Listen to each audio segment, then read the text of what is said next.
If you enjoy this type of content, don't forget to subscribe and turn on the notification bell so you never miss a new upload. This is a conflict that's been going on for hundreds of years.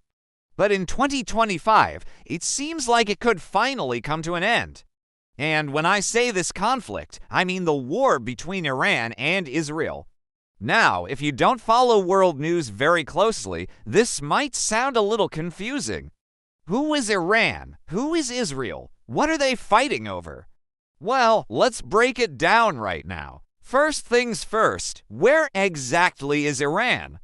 It's located in Western Asia. To be more specific, it's in a region known as the Middle East. Now, when people talk about the Middle East, they don't really mean just the middle of the Asian continent. They're referring to a specific group of countries that all share some common cultural traits. These include things like language, religion, and history. And the Middle East is home to some of the oldest civilizations in the world. Some of the most well-known countries in this region are Saudi Arabia, Iraq, Syria, Jordan, Egypt, and Turkey. But our focus today is going to be on Iran.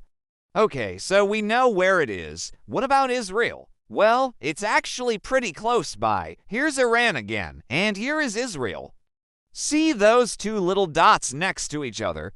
Well, those two dots represent completely different worlds.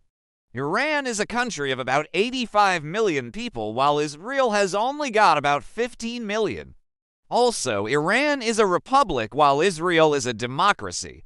Oh, and one last thing, Iran is an Islamic republic. This means that the country's government is both a republic and Islamic. Basically, it's a system where religious leaders make the laws and govern the country with the help of elected officials. Alright, so now that we've got that cleared up, let's talk about how these two countries have been fighting for so long. Now, I am gonna try not to get too detailed here because this conflict goes way back and it is really complicated, but the basic idea is this. Both Iran and Israel claim the same piece of land. The main difference, though, is that Iran believes that the land belongs to them based on ancient historical claims, while Israel believes that God promised the land to them through a prophet named Moses. In 1948, the United Nations proposed that the land be divided between the two groups, but this led to a bunch of fighting. In the end, Israel took most of the land and established a state, while the rest became part of Jordan and Egypt. Since then, Iran has vowed to destroy Israel, and Israel has vowed to destroy Iran. Over the years, the conflict has taken many forms, from direct military attacks to supporting groups that carry out attacks on each other's behalf. For example, there's a group called Hamas which rules the Gaza Strip. This is a small slice of Palestine located right next to Israel.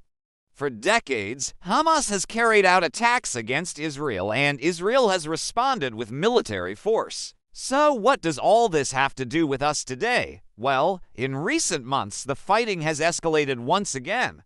Just look at this map. These areas are where the fighting has been most intense. So what's happening here is that Iran is launching attacks against Israel through various groups and individuals. These attacks have killed many Israeli civilians, and the Israeli government is now considering a full-scale war with Iran. Now, the scary thing is that Iran has already started targeting U.S. troops in Syria. And this is a big problem because if they keep doing this, the U.S. might feel compelled to get involved. And that could very well turn into a larger conflict involving multiple countries and potentially even sparking a wider war in the Middle East. So what can we do about this? Well, the first step is to understand the issue. And that's why I'm so glad that you clicked on this video. By learning more about this conflict, you can better understand what's happening in the world around you. You'll also be better equipped to talk to others about it and make more informed decisions as a voter. After all, this conflict has major implications for U.S. foreign policy, and the decisions that our leaders make will have a direct impact on your life. Okay, so thanks for watching this video, and I'll see you next time. Oh wait, before you go, I have a challenge for you. Go to the website below and find an article that explains this conflict from a different perspective. Then summarize it in one sentence and post it in the comments below. I want to see what you come up with.